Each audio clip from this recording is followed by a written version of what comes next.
अस्सलामु अलैकुम रहमतुल्लाहि व बरकातुहू। हेलो दोस्तों, मैं उम्मीद करता हूँ कि आप लोग बखैर व आफियत से होंगे। आपका हमारे चैनल AR कॉमर्स क्लासेस पे आपका खैर मकदम है, आपका वेलकम है, मैं आपका इस्तकबाल करता हूँ। तो इससे पहले हमने आपको पहला चैप्टर पढ़ा चुका हूँ, ये मेरा दूसरा चैप्टर है। तो मैं आपको 12th के एग्ज़ाम की तैयारी करवाने वाला हूँ और सारे इम्पोर्टेंट जितने भी ऑब्जेक्टिव की शक्ल में हो चाहे सब्जेक्टिव की शक्ल में हो, सारे सवालात को मैं आपको यहाँ करवाऊंगा। इसके अलावा चाहे सब्जेक्टिव की शक्ल में हो चाहे ऑब्जेक्टिव की शक्ल में हो, सब कुछ मैं आपको यहाँ बतलाऊंगा। तो इससे पहले हमने आपको पहला चैप्टर पढ़ा चुका हूँ, ये मेरा दूसरा चैप्टर है। तो इसी के साथ हम शुरू करते हैं इस शेर के साथ कि निगाह की बर्छियां जो सह सके सीना उसी का है, निगाह की बर्छियां जो सह सके सीना उसी का है, हमारा आपका जीना नहीं जीना उसी का है, हमारा आपका जीना नहीं जीना उसी का है, ये बज़्म मैं है या कोताह दस्ती मैं है महरूमी, जो बढ़कर खुद उठा ले हाथ में मीना उसी का है। तो इसी शेर के साथ हम शुरू करते हैं आज का दूसरा चैप्टर। तो आप लोगों से मेरी गुजारिश है, आप लोगों से मेरी रिक्वेस्ट है, जितने भी लोग हमारे चैनल को देख रहे हैं तो आप हमारे चैनल को लाइक कीजिए, सब्सक्राइब कीजिए। इसके अलावा आपके जान पहचान दोस्त यार में से जितने भी लोगों का 12th का एग्जाम है, तो मेरी आपसे रिक्वेस्ट है तो आप उन तक ये वीडियो जरूर पहुंचा दें। तो इसी एनर्जी के साथ, फुल एनर्जी के साथ आप हमारे साथ जुड़ जाइए, हमारे साथ लाइव हो जाइए। इसके अलावा आपका कोई भी क्वेश्चन हो, आपका कोई भी चीज पूछना हो तो आप कमेंट बॉक्स में हमको क्वेश्चन पूछ सकते हैं। तो इसी के साथ हम दूसरा चैप्टर आज का शुरू करते हैं। तो आपका दूसरा चैप्टर है, क्या दूसरा चैप्टर भाई? ख्वाजा हसन निजामी का। तो ख्वाजा हसन निजामी ने क्या लिखे थे? ख्वाजा हसन निजामी ने लिखे थे मिट्टी का तेल। और मिट्टी का तेल क्या है? मिट्टी का तेल आपका एक मजमून है। तो सबसे पहले हमने आपको बताया था कि जो भी बुक पढ़ेंगे, बुक पढ़ने में सबसे अहम पॉइंट होता है कि मुसन्निफ के बारे में जानना। सबसे अहम पॉइंट, ज्यादा पॉइंट कहा जाता है। आप अगर मुसन्निफ के बारे में अच्छी तरह से जानते हैं तो आपका वहां से पूरे एकदम लगभग आपका पूरे 5 नंबर कंफर्म हो जाता है। तो इसी तरह से हम सबसे पहले मुसन्निफ के बारे में पढ़ेंगे, फिर मुसन्निफ ने क्या लिखे हैं उसके बारे में पढ़ेंगे, फिर मिट्टी लिखे हैं, मिट्टी का तेल लिखे हैं, या और कोई चीज लिखे हैं, या मजमून लिखे हैं, खाका लिखे हैं, तो उसके बारे में पढ़े हैं। तो हम सबसे पहले चलते हैं, तो स्टार्ट करते हैं इसी के साथ। देखिए, हमने सबसे पहली चीज लिखा है मुसन्निफ। क्या लिखा भाई? मुसन्निफ लिखा है, मतलब मुसन्निफ के बारे में। मुसन्निफ का मतलब क्या होता है? राइटर। मुसन्निफ को अंग्रेजी में क्या कहते हैं भाई? राइटर कहते हैं। उसी को उर्दू में क्या बोलते हैं? मुसन्निफ को लिखने वाले।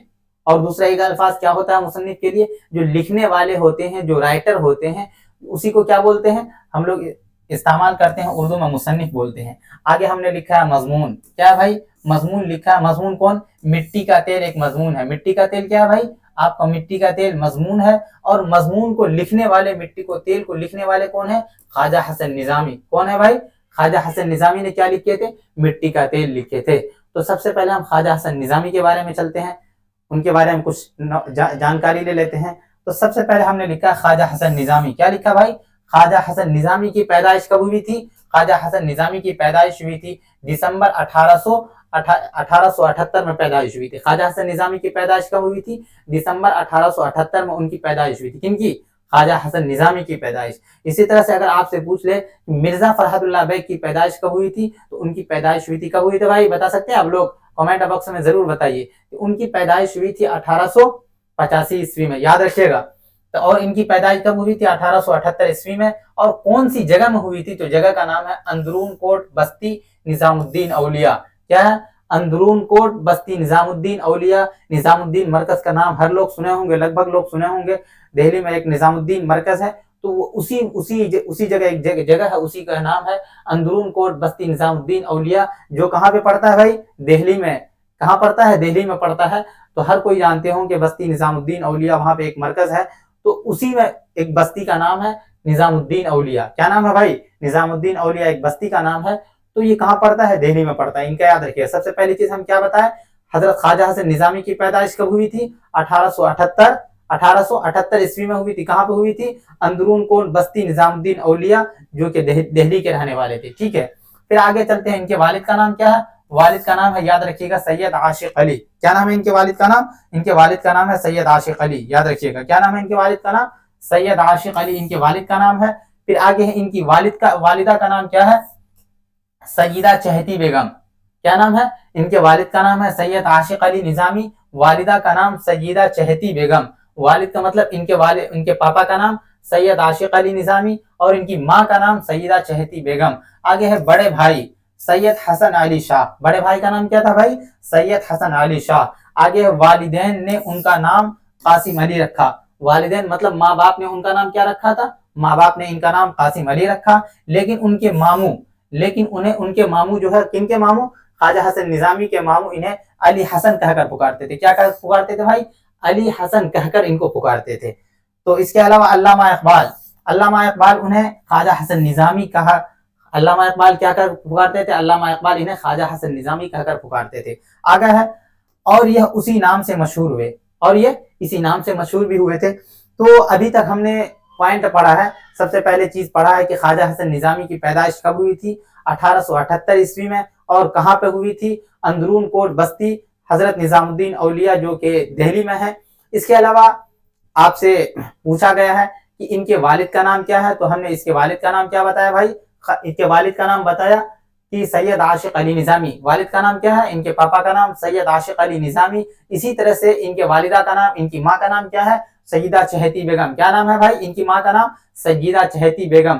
اس کے علاوہ ہم آپ سے ایک بات بتا دیتے ہیں کہ انسان کوئی بھی جو مصنف ہوتے ہیں، رائٹر ہوتے ہیں، ان کے والد اور والدہ کا ہی نام آتا ہے، بڑے بھائی یا ان کا خالہ یا پھوپھی، اس سے پہلے بھی ہم نے آپ کو بتا چکا تھا۔ اس وجہ سے ان کا نام دیا جاتا ہے، جب ان کے والدین، جب وہ بچے چھوٹے ہی ہوتے ہیں، جب ان کے ماں باپ انتقال کر جاتے ہیں، اس دار فانی سے کوچ کر جاتے ہیں، تب جا کے ان کا نام لیا جاتا ہے، کیونکہ ان کی پرورش جو بھی کرتے ہیں اسی کا نام لیا جاتا ہے۔ اس وجہ سے خواجہ حسن نظامی کی پرورش کس نے کی تھی؟ ان کے والدین کے انتقال کے بعد ان کے بڑے بھائی نے کیا تھا۔ اس وجہ سے ان کے بڑے بھائی کا نام یہاں لیا گیا ہے، یاد رکھیے گا۔ ان کے بڑے بھائی کا نام کیوں لیا گیا ہے؟ کیونکہ ان کی والدین کا انتقال ہو گیا تھا۔ کس کے؟ خواجہ حسن نظامی کے والدین کا انتقال ہو گیا تھا، اس کی وجہ سے ان کے بڑے بھائی نے ان کی پرورش کی تھی، اس وجہ سے ان کا نام لیا گیا، یاد رکھیے گا۔ ان کے بڑے بھائی کا نام کیا ہے؟ سید حسن علی شاہ۔ کیا نام ہے؟ سید حسن علی شاہ، یاد رکھیے گا۔ آگے پھر ہم نے بتایا تھا کہ والدین نے خواجہ حسن نظامی کا نام کیا رکھا تھا؟ قاسم علی رکھا تھا۔ والدین کون ہے؟ ان کے ماں باپ نے ان کا نام کیا رکھا تھا؟ قاسم علی رکھا تھا۔ اس کے علاوہ ان کے ماموں ان کو کیا کہہ کر پکارتے تھے؟ ان کے ماموں ان کو علی حسن کہہ کر پکارتے تھے۔ کیا کہہ کر؟ علی حسن کہہ کر پکارتے تھے۔ اور خواجہ حسن نظامی جو چیپٹر میں لکھا ہوا نام، تو یہ نام ان کو کس نے دیا تھا؟ علامہ اقبال نے دیا تھا۔ کس نے دیا تھا بھائی؟ علامہ اقبال نے ان کو یہ نام دیا تھا، خواجہ حسن نظامی کا ٹائٹل دیا تھا، اور اسی نام سے بھی مشہور ہوئے تھے۔ ٹھیک ہے، یاد رکھیے گا۔ آگے پوائنٹ چلتے ہیں پھر۔ بچپن میں ہی خواجہ کے والدین کا انتقال ہو گیا تھا، بچپن میں ابھی چھوٹے ہی تھے کہ ان کے ماں باپ دونوں کا انتقال ہو گیا تھا۔ ان کے بڑے بھائی سید حسن علی شاہ نے ان کی کفالت کی۔ کس نے ان کی کفالت کرنے کا مطلب ہوتا ہے پرورش کرنا۔ کفالت کس کو بولتے ہیں بھائی؟ پرورش کرنے کو کفالت بولتے ہیں، مطلب ان کی دیکھ بھال کرنا، ان کی پرورش کرنا، اس کا اچھی طرح سے ان کو دیکھ ریکھ کرنا، کہاں پڑھائی کرنا ہے، کیا کرنا ہے، تو سارا میٹر کون کیے تھے؟ ان کے والدین کے انتقال کے بعد ان کے بڑے بھائی سید حسن علی شاہ نے۔ کس نے کیے تھے؟ سید حسن علی شاہ، ان کے بڑے بھائی نے۔ آپ سے ایگزام میں پوچھا ہوا کوشچن ہے کہ خواجہ حسن نظامی کی کفالت کس نے کی تھی ان کے والدین کے انتقال کے بعد؟ ان کے والدین کے انتقال کے بعد خواجہ حسن نظامی کی کفالت کس نے کی؟ لفظ کفالت کا لفظ ہے، تو کفالت کا لفظ آپ کو یاد رکھنا ہے۔ کفالت کا مطلب کیا ہوتا ہے بھائی؟ کفالت کہتے ہیں پرورش کرنے کو۔ ایک دوسرا کفالت کے کیا معنی ہوتے ہیں؟ پرورش کرنا۔ کیا ہوتا ہے بھائی؟ پرورش، یاد رکھیے گا۔ کفالت کا معنی کیا ہوتا ہے؟ پرورش کرنا، ان کی دیکھ ریکھ کرنا، ان کی دیکھ بھال کرنا۔ ٹھیک ہے، اتنا یاد رکھیے گا۔ آگے ہے پھر پوائنٹ ہے کہ 18 برس، کتنے؟ 18 برس کا مطلب ہوتا ہے سال۔ کیا ہوتا ہے؟ 18 سال کی عمر میں، برس ہم یہاں سال لکھ دیتے ہیں، تو 18 سال کی عمر میں اپنے چچا کی لڑکی سید حبیب بانو سے نکاح ہوا۔ پہلی بیوی وصال کے بعد سید محمود بانو سے نکاح ہوا۔ تو آپ کو ہم بتا دیں کہ خواجہ حسن نظامی ابھی 18 سال کے ہی تھے کہ ان کی کیا ہوئی تھی؟ ان کی نکاح ہو گئی تھی۔ اور ان کی نکاح کن سے ہوئی تھی؟ ان کے چچا کی لڑکی سے ہوئی تھی۔ چچا کی لڑکی کا نام تھا سید حبیب بانو۔ کیا نام تھا؟ تو ابھی خواجہ حسن نظامی 18 سال کے ہی تھے، ان کی نکاح ہو گئی تھی۔ ان کی نکاح کن سے ہوئی تھی؟ ان کے چچا کی لڑکی سید حبیب بانو سے ان کی نکاح ہوئی تھی۔ سید حبیب بانو کے انتقال کے بعد پھر ایک دوسری نکاح جو کیے تھے، کن سے کیے تھے؟ سید محمود بانو سے کیے تھے۔ ٹھیک ہے، یاد رکھیے گا۔ تو آپ سے ایگزام میں پوچھا جاتا ہے کہ خواجہ حسن نظامی نے کتنے نکاح کیے تھے؟ خواجہ حسن نظامی نے کتنے نکاح کیے تھے؟ خواجہ حسن نظامی نے 2 نکاح کیے تھے، یاد رکھنا آپ کو، خواجہ حسن نظامی کتنے نکاح کیے تھے؟ 2 نکاح کیے تھے۔ پہلا نکاح کن سے کیے تھے؟ پہلا نکاح ہے سید حبیب بانو سے، کیا نام ہے؟ سید حبیب بانو سے۔ پھر ان کے وصال کے بعد، وصال کا مطلب ہوتا ہے انتقال کے بعد، ان کی موت کے بعد پھر دوسرا نکاح کیے تھے سید محمود بانو سے، یاد رکھیے گا۔ آگے چلتے ہیں، اتنا آپ سمجھ گئے ہیں تو آگے چلتے ہیں اسی میں۔ تو خواجہ حسن نظامی کے بارے میں انہوں نے ان کا ایک رسالہ تھا، رسالہ کا نام کیا تھا بھائی؟ یہ رسالہ کا نام ایک بار نہیں بار بار آپ سے پوچھا گیا ہے، 2021 کا بھی کوشچن میں پوچھا گیا ہے آپ سے، پھر 2024 کا 23 میں جو آپ کا ایگزام ہوا تھا اس میں بھی پوچھا گیا تھا کہ خواجہ حسن نظامی کا ایک رسالہ کا نام بتائیے، رسالہ کا نام کیا ہے؟ تو ان کا رسالہ کا نام یاد رکھنا آپ کو، نظام المشائخ۔ کیا نام تھا؟ نظام المشائخ، یا آپ کو یاد رکھنا حلقہ نظام المشائخ۔ تو ان کی ایک رسالہ کا نام ہے، کیا ہے؟ خواجہ حسن نظامی کا یہ رسالہ ہے، تو آپ کو یاد رکھنا ہے یہ خواجہ حسن نظامی کا رسالہ ہے۔ کن کا رسالہ بھائی؟ خواجہ حسن نظامی کا رسالہ ہے، تو آپ کو یہ یاد رکھنا ہے۔ تو خواجہ حسن نظامی کا رسالہ کا نام اگر آپ سے پوچھ لے تو ان کے رسالہ کا نام کیا ہے بھائی؟ نظام المشائخ یا حلقہ نظام المشائخ، یہ آپ کو نام یاد رکھنا ہے۔ آگے ہے ابتدائی زندگی، کیا ہے؟ ابتدائی زندگی بڑی پریشانیوں میں بسر ہوئی، کیا ہوئی؟ ابتدائی زندگی بڑی پریشانیوں میں، پریشانیوں کا مطلب ہوتا ہے انسان، آپ دیکھ چکے ہیں، ہم بتا چکے ہیں آپ کو، خواجہ حسن نظامی ابھی چھوٹے ہی تھے کہ ان کے والدین کا انتقال ہو گیا تھا۔ آٹومیٹکلی ہے انسان کی سوچ میں ہی ہے، جب انسان ابھی چھوٹے ہی ہیں، ان کے والدین کا جب انتقال ہو جائے گا، ان کے ماں باپ کا، تو آٹومیٹک یہ دیکھا ہی جاتا ہے کہ زیادہ تر جو دیکھا جاتا ہے کہ بچے کی جو لائف ہوگا، بچے کا جو سمسیا ہوگا، زندگی ہوگا، تو بہت مشکل سے گزرے گا، بہت کٹھنائی سے گزرے گا۔ اسی طرح سے ان کی بھی ابتدائی کی جو زندگی تھی بہت پریشانیوں میں بسر ہوئی تھی، بہت مشکلات سے ان کا زندگی بسر ہوا تھا۔ ہم نے لکھا ہے ابتدائی زندگی بڑی پریشانیوں میں بسر ہوئی۔ آگے ہے 200 سے زائد کتابیں لکھی، کتنے؟ 200 سے زائد کتابیں لکھی تھی۔ کتنے کتابیں؟ آپ سے ایگزام میں پوچھ لے گا کہ خواجہ حسن نظامی نے کتنی کتابیں لکھی تھی، تو آپ کو یاد رکھنا ہے خواجہ حسن نظامی نے 200 سے زائد کتابیں لکھی تھی۔ کتنی کتابیں؟ 200 سے زائد کتابیں لکھی تھی، کس نے؟ خواجہ حسن نظامی نے۔ آگے پھر آپ سے پوچھا جاتا ہے لیکن وہ بھی جو کتابیں لکھی تھی بالکل سادہ زبان میں، سادہ زبان کا مطلب ہوتا ہے کہ ہم آپ سے کہیں گے بھائی چلیے میرے گھر تشریف لائیے، یا اس کو کٹھن الفاظ میں بولیں گے کہ شیخ چلیے آپ میرے دولت قدا پہ تشریف فرمائیے، آپ میرے دولت قدا پہ تشریف فرمائیے، آپ تشریف فرما ہوں گے تو آپ کی ایک ایسی ہستی ہے کہ آپ کی تشریف فرمانے سے ہم کو دل خوشی ہوگی، میری دل خوشی ہوگی۔ تو اس طرح سے ایک مطلب ہارڈ ورڈ، اس طرح سے کہیے کہ مشکل الفاظ استعمال نہیں کرتے تھے، بالکل سادہ الفاظ، بالکل سہل الفاظ استعمال کرتے تھے، جس سے پڑھنے میں بالکل آسانی ہو، بالکل ایزی الفاظ استعمال کرتے تھے، یاد رکھیے گا۔ تو انہوں نے جو 200 سے زائد کتابیں لکھی تھی بالکل سادہ زبان میں، بالکل سہل زبان میں، بالکل آسان زبان میں، تاکہ کوئی بھی پڑھنے والا اس کو آسانی سے پڑھ لے، اس کو کوئی دقت، کوئی مصیبت، پریشانی کا سامنا نہ کرنا پڑے۔ آگے پھر لکھا ہے کہ انہوں نے کس نے؟ خواجہ حسن نظامی نے مختلف تیرتھ استھانوں کی یاترا کی۔ تیرتھ استھان مطلب جو ہندو لوگ ہوتے ہیں، سادھو سنتو لوگ ہوتے ہیں، جو ان کا عجوبہ جگہ ہوتا ہے، جہاں لوگ ہندوؤں کا جو ہے یہ بنا ہوتا ہے، مندر بنا ہوتا ہے، گرجا گھر بنا ہوتا ہے، تو ان سب جگہوں کا انہوں نے یاترا کیا، ان سب جگہوں کو دیکھا، معائنہ کیا آخر کیا ہے اس میں، یہ لوگ جو پوجا پاٹ کرتے ہیں آخر اس میں کیا کرتے ہیں نہیں کرتے ہیں، تو ان کو جاننے کی بھی کوشش کیا تھا۔ تو اسی کے بارے میں لکھا، انہوں نے مختلف تیرتھ استھانوں کی یاترا کی اور ہندوؤں اور سادھوؤں سے ویدانت سیکھا۔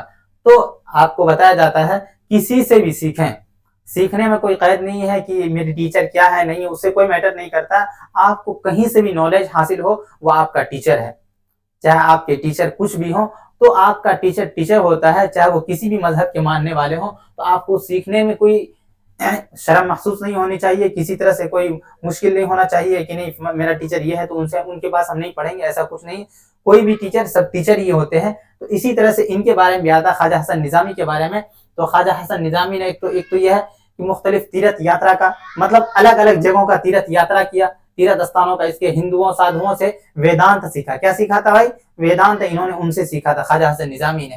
آگے ہم نے لکھا ہے یہ ان کی کتابوں میں ہے، انہوں نے جو کتابیں لکھی ہے، تصانیف کا مطلب ہوتا ہے ان کی جو جتنی بھی کتابیں ہیں، انہوں نے جو کتابیں لکھی ہیں، مشہور کتابیں، ایک کتاب کا نام ہے روزنامچہ، کیا نام ہے بھائی؟ روزنامچہ، اور ایک ہے قلمی چہرہ، کیا ہے؟ روزنامچہ اور قلمی چہرہ، یہ دو مشہور ان کی کتابیں، کیا ہے؟ ان کی مشہور کتابیں، یا ان کی ہم لکھا ہے ان کی ایجاد ہیں، ان کی مشہور کتابیں ہیں یہ دونوں۔ اس کے علاوہ ہے سی پارے دل، सी पारे दिल उनकी इंशा पर्दाजी है। क्या भाई? सी पारे दिल ख्वाजा हसन निजामी की इंशा पर्दाजी है। क्या है? सी पारे दिल ख्वाजा हसन निजामी की इंशा पर्दाजी है। इसके अलावा हमारे निसाब में शामिल मजमून मिट्टी का तेल इसी किताब से माखूज है। हमारे निसाब में जो मजमून मिट्टी का तेल है ये कौन सी किताब से लिखा है? आपसे एग्जाम में पूछा जाता है कि आपके निसाब 12th में जो मिट्टी का तेल है जिसको ख्वाजा हसन निजामी ने लिखे हैं, एक मजमून है, वो कौन सी किताब से ली गई है? तो आपको याद रखना है सी पारे दिल से। कहा यह है, आपको याद रखना है ये सी पारे दिल से ली गई है। तो और ये इनका ख्वाजा हसन निजामी का कि इंशा पर्दाजी की भी किताब है। आगे है हमारे निसाब में शामिल मजमून मिट्टी का तेल उसी किताब से माखूज है। कौन सी किताब से? ये किताब से सी पारे दिल से। याद रखेगा सी पारे दिल, मिट्टी का तेल जो लिया गया कौन सी किताब से ली गई है? सी पारे दिल से। आगे है मजमून मुसव्विर फितरत। क्या है? मुसव्विर फितरत ख्वाजा हसन निजामी के लिए इस्तेमाल किया जाता है। ये वाला क्वेश्चन आपका पिछले साल पूछा गया है कि मुसव्विर फितरत क्या है? मुसव्विर फितरत कौन सी शख्सियत के लिए इस्तेमाल किया जाता है? मुसव्विर फितरत कौन सी शख्सियत के लिए इस्तेमाल किया जाता है? आपका ऑप्शन में था ख्वाजा हसन निजामी, सैयद सुलेमान नदवी, मिर्जा फरातुल्लाह बेग। तो आपका ऑप्शन सही ऑप्शन क्या हो जाता? ख्वाजा हसन निजामी के लिए क्या लफ्ज इस्तेमाल किया जाता है और कौन सा लक़ब इस्तेमाल किया जाता है? मुसव्विर फितरत का। किसका भाई? मुसव्विर फितरत का। आगे हमने लिखा है कि हजरत निजामुद्दीन औलिया, हजरत निजामुद्दीन औलिया की सवानेह निजाम बंसुरी के नाम से तरतीब की है। तो इन्होंने ख्वाजा हसन निजामी ने एक किताब लिखा था जिस किताब का नाम क्या था? तो निजाम बंसुरी के नाम से इन्होंने ख्वाजा हसन निजामी निजामुद्दीन औलिया के ऊपर उन्होंने एक किताब लिखी थी, तो जिनका नाम था क्या? निजाम बंसुरी। ये इन्हीं के लिए इस्तेमाल किया जाता है। किन के लिए? ख्वाजा हसन निजामी के लिए इस्तेमाल किया जाता है। ये अल्फाज भी निजाम बंसुरी या मुसव्विर फितरत किन के लिए इस्तेमाल किया जाता है? ख्वाजा हसन निजामी के लिए। आपसे या इस तरह से क्वेश्चन पूछ ले कि हजरत निजामुद्दीन औलिया की जो सवानेह है वो किस नाम से मशहूर है? तो आपको याद रखना है निजाम बंसुरी के नाम से। किसके नाम से? निजाम बंसुरी के नाम से ये तरतीब दी गई है। आगे है एक अनोखी बातें हैं जो इंसान की सोच समझ से बाहर है। तो इंसान अगर उस बात को सोचे तो सोचने पे कादिर होगा आखिर है क्या यह। तो इनके बारे में आता है कि ख्वाजा हसन निजामी ने अपनी मौत से इंसान की जो मौत आती है, क्योंकि मौत का टाइम फिक्स नहीं है, किसी भी इंसान का मौत का टाइम फिक्स नहीं है। आने का टाइम सबका फिक्स है लेकिन जाने का किसी का टाइम कोई फिक्स नहीं है। अब ये जरूरी है कि आने का तरतीब होता है, पहले कौन आएगा? पहले दादा आएगा, फिर बाप आएगा, फिर बेटा आएगा, फिर और एक तरतीब होता है आने का। लेकिन जाने का कोई तरतीब नहीं है। अभी बेटा है ये इस दुनिया में, लेकिन उसके बाप उनके दादा जो है सब चले गए। लेकिन क्या होता है? ऐसे ही होता है। कभी कभी ऐसा होता है उनके बाप भी जिंदा है, उनके दादा भी जिंदा है, बेटा इस दुनिया से चले जाते हैं। तो जाने का कोई तरतीब नहीं होता है। लेकिन ख्वाजा हसन निजामी के बारे में देखिए एक अनोखी बात है। ख्वाजा हसन निजामी ने अपनी मौत से, इनका जो मौत था, अपनी मौत से 50 साल पहले ही अपने कब्र को तैयार करा ली थी। कब्र जो जब इंसान मरता है तो उनकी कब्र खोदी जाती है, उनकी कब्र ली जाती है, कहाँ कब्र को उनको दफन किया जाना है। तो इन्होंने ख्वाजा हसन निजामी ने अपनी मौत से 50 साल पहले ही अपने कब्र को तैयार करा लिया था। ये एक अनोखी बातें हैं। क्या है? एक अनोखी बातें हैं, आपको याद रखना है कि हजरत निजामुद्दीन औलिया की सवानेह निजाम बंसुरी के नाम से तरतीब दी गई है। इसके अलावा अपनी मौत से कितने 50 साल कबल ही अपनी कब्र तैयार करा ली थी। यहाँ 50 का लफ्ज आप लिख लीजिएगा, हम छोड़ दिए हैं। तो यहाँ आपका 50 साल कितना 50 साल कबल ही अपनी कब्र को इन्होंने क्या कर लिया था? तैयार करा ली थी। कितने दिन पहले भाई? 50 साल पहले। तो 50 साल पहले ही इन्होंने अपने कब्र को तैयार करा ली थी। किसने? ख्वाजा हसन निजामी के। इसके अलावा इनकी मौत कब हुई थी? 31 जुलाई 1955 ईस्वी को इनका इंतकाल हुआ था। कब इंतकाल हुआ था भाई? 31 जुलाई 1955 ईस्वी को ख्वाजा हसन निजामी का इंतकाल हुआ था। तो हमने आपको ख्वाजा हसन निजामी के बारे में बहुत सारी बातें बतलाया कि इनकी पैदाइश कब हुई थी। इनकी पैदाइश हुई थी 1878 ईस्वी में। और कहाँ पर हुई थी? अंदरून कोट बस्ती हजरत निजामुद्दीन औलिया, जो कि दिल्ली में पड़ता है। इसके अलावा हमने आपको बताया ख्वाजा हसन निजामी के वालिद का नाम बताया, फिर वालिदा का नाम बताया।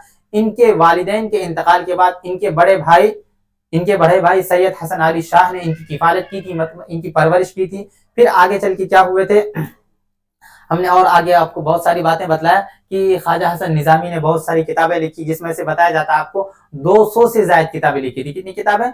200 से ज्यादा किताबें लिखी। इसके अलावा ख्वाजा हसन निजामी के लिए एक अल्फाज इस्तेमाल किया जाता है कि एक लफ्ज इस्तेमाल किया जाता है कि मुसव्विर फितरत। मुसव्विर फितरत किसके लिए इस्तेमाल किया जाता है? ख्वाजा हसन निजामी के लिए। इसके अलावा और एक चीज इस्तेमाल किया जाता है निजाम बंसुरी हजरत निजामुद्दीन औलिया के लिए। उन्होंने एक सवान ही लिखा था जिसका नाम क्या दिया था? निजाम बंसुरी के नाम से। ये दोनों बार बार रिपीट किया जाता है, बार बार पूछा जाता है اس کے علاوہ ان کا ایک رسالہ کا نام ہے نظام المشائخ یا حلقہ نظام المشائخ. تو یہ سارا پوائنٹ آپ کو یاد رکھنا ہے. اس کے علاوہ آپ کو اسکرین شاٹ چاہیے تو آپ اسکرین شاٹ بھی لے سکتے ہیں, تو دونوں کا, کیونکہ یہاں سے آپ کا یہاں سے بھی کم سے کم 3 نمبر آپ کا کنفرم ہے, آپ کا پوچھا جاتا ہے. آپ چاہیے تو اس کا اسکرین شاٹ لے سکتے ہیں اور پہلا والا بھی آپ لے سکتے ہیں اگر چاہیں تو. ٹھیک ہے, تو آگے چلتے ہیں ہم.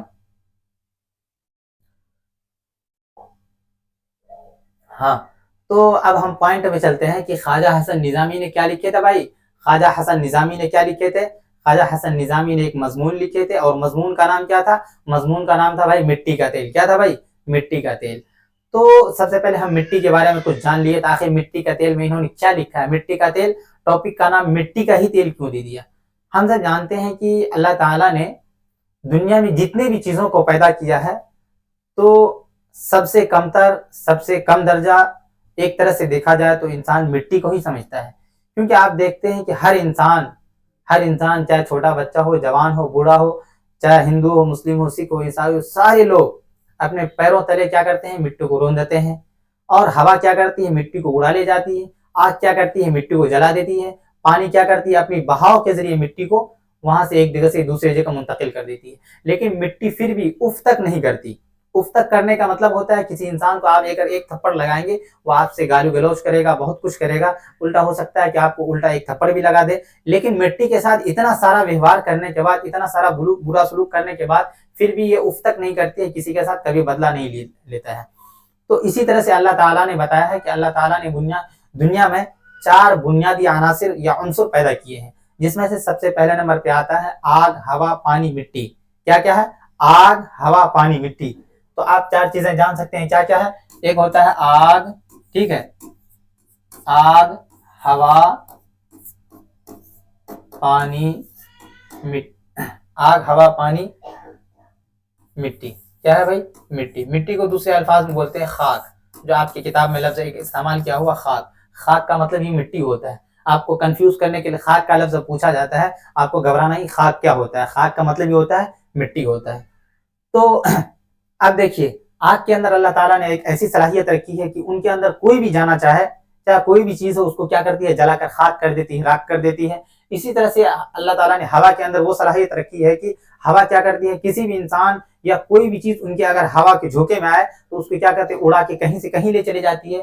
اسی طرح سے پانی کے اندر اللہ تعالیٰ نے وہ صلاحیت رکھی ہے, اس کے اندر اگر کوئی بھی جائے تو اس کو ڈبو دیتی ہے, اس کو برباد کر دیتی ہے, اس کو نیست و نابود کر دیتی ہے. لیکن ایک مٹی کی خاک ایک ایسی چیز ہے, انسان چاہے اس کے ساتھ کیسا بھی برا سلوک کرے, کچھ بھی کرے, لیکن وہ اس کا ریئیکشن, اس کا جواب کبھی نہیں دیتا. اور اللہ تعالیٰ نے جتنے بھی بڑے بڑے خزانے چھپائے رکھے ہیں, جتنے بھی بڑے بڑے خزانے ہیں, سارے خزانے کہاں چھپائے رکھے ہیں؟ مٹی کے اندر. آپ دیکھتے ہیں مٹی کے اندر جتنے بھی بڑے بڑے ہیرا, جواہرات, سونا, چاندی کہاں سے نکلتے ہیں؟ جتنے بھی لوہا, تانبا, یہ سب کہاں سے نکلتے ہیں؟ سب مٹی کے تحت سے نکلتے ہیں, مٹی کے اندر چھپے ہوئے ہیں. تو یہ ساری چیزیں کہاں سے نکلتی ہیں؟ مٹی کے تیل کے خزانے کے اندر. مٹی کے تیل میں اللہ تعالیٰ نے چھپائے رکھے ہیں. اس کے علاوہ آپ دیکھتے ہیں مٹی کے تیل کے ذریعے سے, آپ مٹی کے تیل میں, مٹی میں اللہ تعالیٰ نے پیٹرول, ڈیزل, اس کے علاوہ مٹی کا تیل, تو یہ ساری چیزیں اللہ تعالیٰ نے کہاں چھپائے رکھی ہے؟ مٹی کے اندر چھپائے رکھی ہے. تو ایک طرح سے مٹی کیا ہے؟ لوگ اگرچہ مٹی کو کمتر سمجھیں, ذلیل سمجھیں, سب سے کم درجہ سمجھیں, لیکن مٹی کے اندر اللہ تعالیٰ نے وہ بہت ساری خزانے چھپائے رکھی ہیں جو اور سب چیزوں کے مقابلے میں مٹی کے اندر تو کچھ زیادہ ہی خزانے چھپائے رکھے ہیں. اس کے علاوہ سب سے بڑی چیز جو ہے, اللہ تعالیٰ نے جتنی بھی مخلوقات کو بنایا ہے, سب کے اندر کیا ہے؟ مٹی کا ایک, مٹی کے ٹکڑے سے اللہ تعالیٰ نے بنایا, سب کو مٹی کے ہی ذریعے سے بنایا ہے کہ نہیں. بطور خاص انسان جو سب سے اشرف المخلوقات ہے, سب سے بہترین مانا جاتا ہے, اس کو بھی اللہ تعالیٰ نے کس سے بنایا ہے؟ مٹی کے سے ہی بنایا ہے. مٹی سے بنایا ہے کہ نہیں. تو ہم آپ کو بتا رہے تھے مٹی کے بارے میں. تو مٹی میں اللہ تعالیٰ نے بہت سارے خزانے چھپائے رکھے ہیں. اس کے علاوہ مٹی کے تیل کے ذریعے سے, ابھی تھوڑا سا مٹی کا تیل کا درجہ کم ہو گیا جب سے یہ لائٹ آئی ہے, بجلی آئی ہے, تو آپ مٹی کا تھوڑا سا درجہ کم ہو گیا. لیکن پھر بھی ابھی اگر دیکھا جائے, مٹی کا درجہ اگر آج سے 20 سال 15 سال پہلے جائیے گا, ہر گاؤں میں, ہر شہر میں مٹی کا تیل کے ہی ذریعے سے کیا کرتے تھے؟ چھوٹے بچے مٹی کے تیل کے سہارے سے, مطلب ان کے ذریعے سے کیا ہوتا تھا؟ لائٹ جلاتے تھے, لالٹین جلاتے تھے. تو اسی مٹی کے تیل کے سہارے سے کہیں اس کو جانا ہو تو اسی کے سہارے سے جاتے تھے. جو بچے پڑھنے والے بچے تھے اسی مٹی کے تیل کے ذریعے سے پڑھتے تھے. جو جوان ہوتے تھے رات کے اندھیرے میں کہیں ادھر ادھر جانا ہو تو اسی مٹی کے تیل کے سہارے سے. اگر چوری کرنے والا جو چوری کرتا تھا اسی مٹی کے تیل کے ذریعے سے.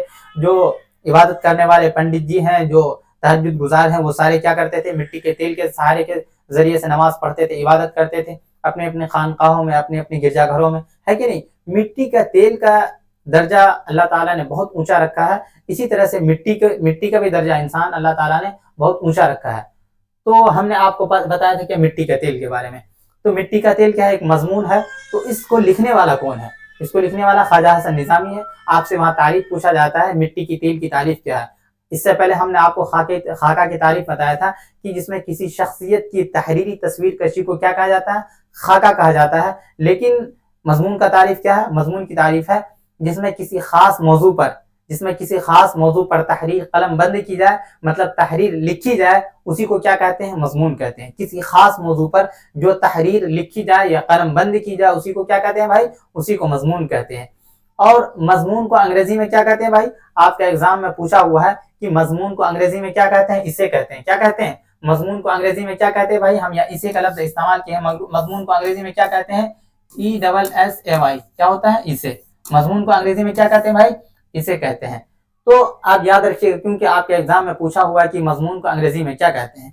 तो मजमून की सबसे पहले हमने तारीफ कर दिया कि किसी खास मौजू पर जो तहरीर कलम बंद की जाए, उसे क्या कहते हैं, उसे मजमून कहते हैं। क्या कहते हैं भाई, उसे मजमून कहते हैं, याद रखिएगा। आगे, तो मजमून की बहुत सारी मुतअद्दिद अक़साम है, मजमून की बहुत सारी किस्में हैं। तो लेकिन आपके निसाब में मजमून 4 तरह का बयान किया गया है। कितने तरह का मजमून भाई, 4 तरह का मजमून है आपके निसाब में। एक होता है इल्मी मजमून, एक होता है तनकीदी मजमून, और एक होता है इंशाइया मजमून, और एक होता है ज़रीफाना मजमून। कितने तरह का मजमून भाई, 4 तरह का मजमून। मजमून तो बहुत तरह का होता है, लेकिन आपके निसाब में कितने तरह का मजमून का इस्तेमाल किया गया है, 4 तरह का मजमून। तो सबसे पहले चारों को देख लेते हैं।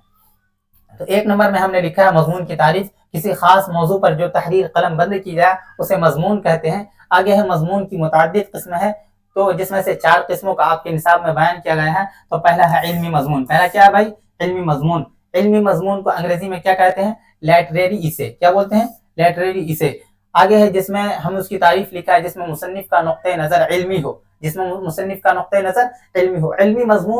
इल्मी मजमून उस मजमून को कहते हैं जिसमें जानकार लोग, जिसमें जानने वाले लोग, बड़े बड़े तबका के लोग जो लिखते हैं, तो वो किस तरह का मजमून लिखेंगे, तो वो इल्मी मजमून आलिमाना मजमून लिखेंगे। मतलब ये इल्मी मजमून किन के लिए इस्तेमाल होता है, बड़े बड़े लोगों के लिए, जानने वालों के लिए। तो जानने वालों के लिए कौन सा मजमून इस्तेमाल किया जाता है, इल्मी मजमून। जो जानने वाले होते हैं, दानिश्वर होते हैं, बड़े बड़े लोग होते हैं, उनके लिए कौन सा मजमून इस्तेमाल करते हैं, वो लिखते हैं, इल्मी मजमून लिखते हैं। ठीक है, तो इल्मी मजमून उनके लिए इस्तेमाल किया जाता है जिसमें हमने लिखा है, जिसमें मुसन्निफ से मतलब होता है जिसमें राइटर का नुक्ते नजर इल्मी हो। मतलब वो जो लिखेंगे, जो भी बातें लिखेंगे, जो भी चीजें लिखेंगे, तो उनका मिकदार, उनका मियार ऊपर तबका का होगा, लेवल उनका ऊपर होगा, हाई फाई होगा। ये नहीं कि उनका लेवल बिल्कुल लो लेवल का लिखेंगे। तो जानकार जो भी लिखेंगे, तो उनका मजमून का लेवल, उनका मजमून का क्वालिटी बिल्कुल हाई क्वालिटी का होगा। ठीक है, उसी को कहते हैं इल्मी मजमून। दूसरे नंबर पे हमने लिखा है तनकीदी मजमून। तनकीदी मजमून किसको कहते हैं, जिसको अंग्रेजी में हमने लिखा है क्रिटिकल इसे। क्या बोलते हैं, क्रिटिकल।